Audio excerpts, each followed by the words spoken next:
Hello विद्यार्थी मित्रों, नमस्कार। इसके पहले के सेशन में हमने थॉमसन का परमाणु मॉडल देखा।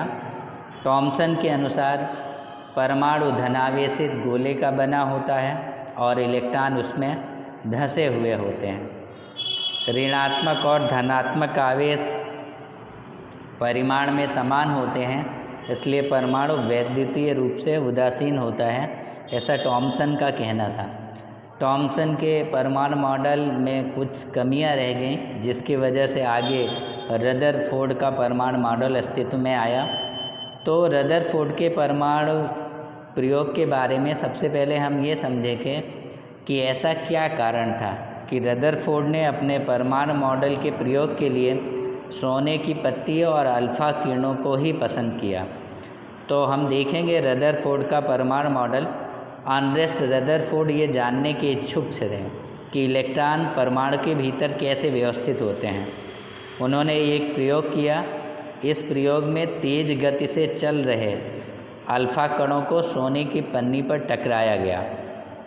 अब सवाल ये उठता है कि उन्होंने सोने की पत्ती को ही क्यों चुना। तो सोने की पन्नी जो इसलिए चुनी गई क्योंकि वो बहुत पतली परत चाहते थे और सोने की ये पन्नी 1000 परमाणुओं के बराबर मोटी थी।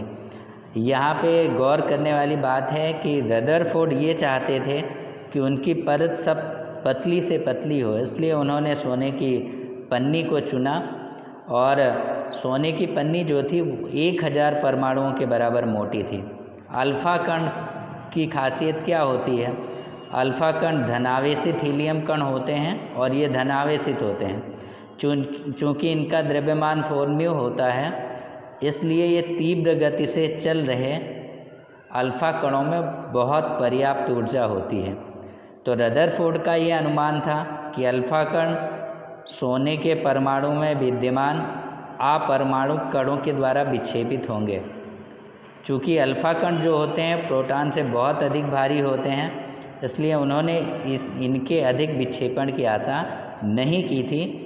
तो दो यही मुख्य कारण हैं जिसके कारण से रदरफोर्ड ने सोने की पत्ती को, एक तो उन्हें सबसे पहली बात ये थी कि उन्हें सबसे पतली परत चाहिए थी, जिसके लिए उन्होंने सोने का चुनाव किया।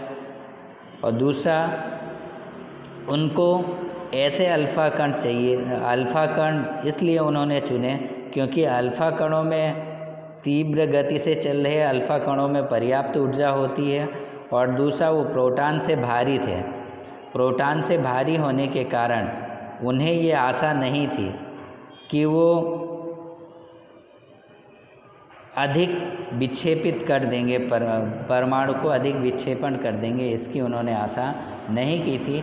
तो सोने की पन्नी पतली होने के कारण उन्होंने उसकी पसंदगी की और अल्फ़ा कण पर्याप्त ऊर्जा वाले होते हैं और उन्हें उम्मीद थी कि ये बहुत अधिक इनका विक्षेपण नहीं करेंगे, इनके अधिक विक्षेपण इनका नहीं होगा, इसीलिए उन्होंने सोने की पतली पत्ती और अल्फ़ा कणों को चुना। धन्यवाद।